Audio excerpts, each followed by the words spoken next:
Hello everyone, আসসালামু আলাইকুম। আজকে আমরা শিখবো টেলুইনের গ্রিড অ্যান্ড কলামস।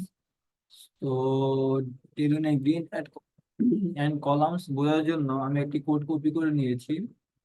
তো কোডটি আমি পেস্ট করলাম।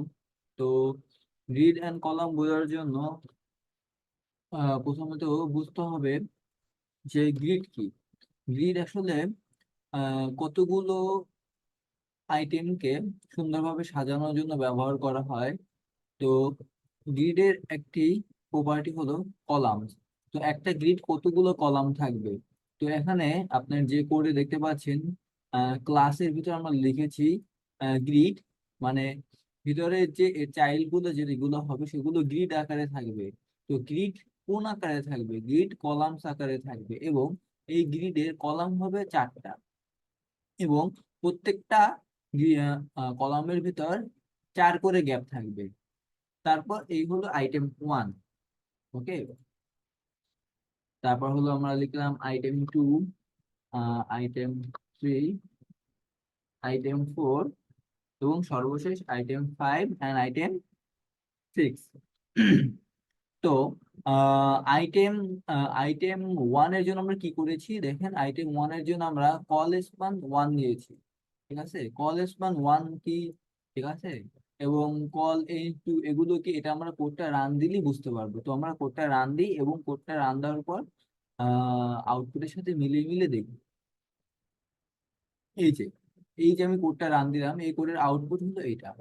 এখন দেখেন এখানে আমরা ক্লাস কি লিখেছি, যে গ্রিড গ্রিড আকারে হবে, যে এইভাবে যে যে বক্স বক্স আকারে গ্রিড করে সাজানো ভিতরের যে চাইল্ড গুলা, এটাকে বলা আসলে গ্রিড।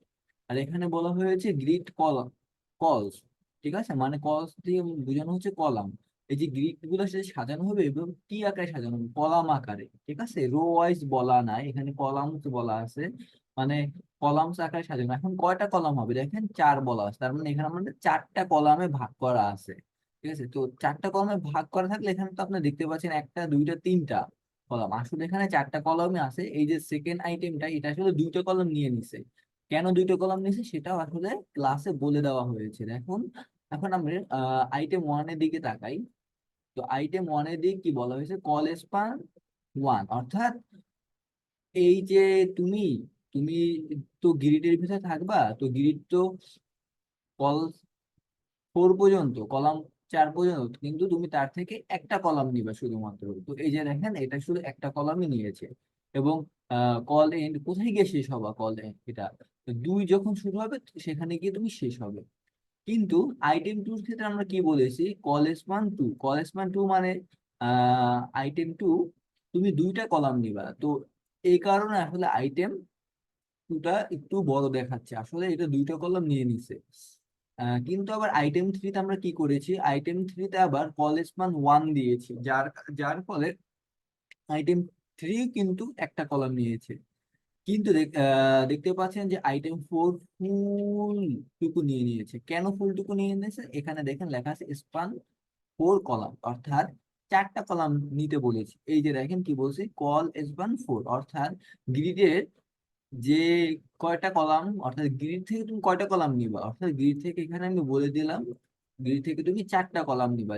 যার কারণে আইটেম 4টা অনেক বড় হয়েছে, অর্থাৎ 4টা কলাম নিয়ে নিয়েছে। আর আমরা শুরুতে বলেছিলাম, আহ কি বলেছিলাম? আমরা বলেছিলাম গ্রিড কলস 4, অর্থাৎ এখানে টোটাল 4টা কলাম হবে। কিন্তু আইটেম 5 এর ক্ষেত্রে আমরা কি করেছি দেখি।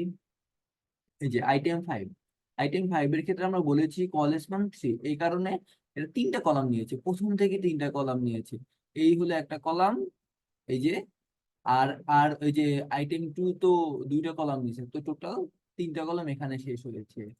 আর আইটেম 6 এর ক্ষেত্রে আমরা বলে দিচ্ছি কল স্পান 1, অর্থাৎ একটা কলাম নিবা গ্রিড থেকে। ঠিক আছে, তো বিষয়টা খুবই সহজ। যে প্রথম আপনাকে ডিফাইন করতে হবে আপনার গ্রিডে কয়টা কলাম থাকবে। তো আপনার চাইল্ড গুলো যদি গ্রিড আকারে সাজাতে চান, তাহলে লিখবেন গ্রিড। তারপর যদি কলাম অনুযায়ী ডিভাইড করতে চান, ভাগ করতে চান, তাহলে গ্রিড কলস, এবং কয়টা কলাম থাকবে সেটা সামনে লিখে দিবেন। এখানে 4 লিখেছি, 4টা কলাম। ঠিক আছে, তারপর হলো আপনার যে চাইল্ড গুলো থাকবে সেই চাইল্ড গুলোকেই বলে দিতে হবে যে এই যে আইটেম ওয়ান, ঠিক আছে, আইটেম ওয়ান বা চাইল্ড ওয়ান তুমি কয়টা কলাম নিবা গিরি থেকে, আমি বলে দিলাম তুমি একটা কলাম নিবা, এবং আমি এটাও বলে দিতে পারি তুমি কোথায় শেষ হবা। এখানে বলে দিয়েছি কল এন টু, কল এন যেখানে টু শুরু হবে সেখানে তুমি, মানে কলাম এন টু, ঠিক আছে, সেখান থেকে তুমি শেষ হবে।